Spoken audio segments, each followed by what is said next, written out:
Today's day 8 out of 100 of getting fit for my family. So over a week now into this challenge, and yeah, I'm feeling good about the whole thing.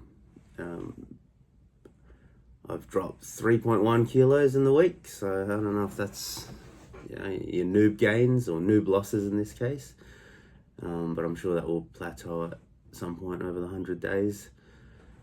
Calorie wise or kilojoule wise, the 6,700 kilojoule target I've hit only 3 out of the 7 days, but it was the last 3 days in a row. So that's progress. That's me learning what I can and can't snack on.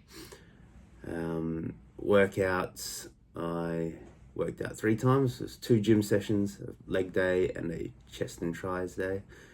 And then on Sunday I went for a 3-hour hike. I think it was about 8 Ks with the missus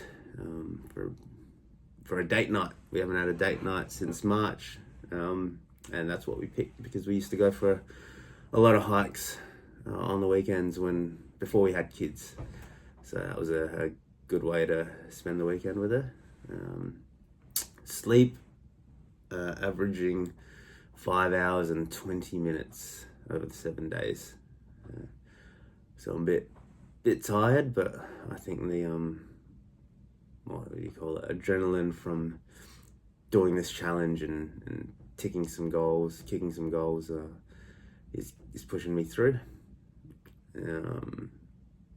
Yeah, so they're the main stats for that week. Just bittersweet, and I can't talk today. I guess that sleep is catching up with me, but Zeke, 15-month-old, is still sick, and he was awake for an hour and a half from 2 till 3:30 a.m. last night, and the only way we could settle him was for me to stay in there and then give him the old bum taps, pat him back to sleep. But every time I'd stop, he'd start again, and yeah, it took an hour and a half, and then I was up at 6. Normally I'd be up at 4:30, but I skipped the gym because there's no way after a night like that.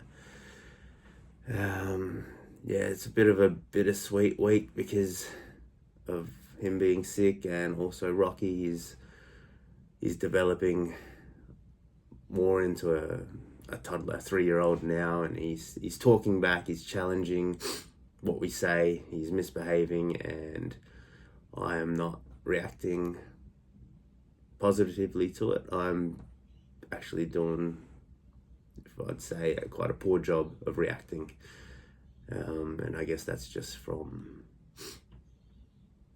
not knowing what to do and going to my instant reaction, which is anger and frustration, and I forget that he's only a 3-year-old kid and he shouldn't be yelled at, and I'm really going to try and tone that down, and just work out a better way of doing that, of not disciplining him but getting him to listen. So that's something that needs a lot of work, and that's all part of this 100-day challenge. It's getting fit for my family, emotionally fit as well as physically and mentally. But yeah, there were some points over the last week where I lost it at him, and after the fact, I felt quite bad about it, and I still do. And yeah, but in terms of the fitness side and the health, the eating, the diet, I feel good. So on to week 2. See you tomorrow.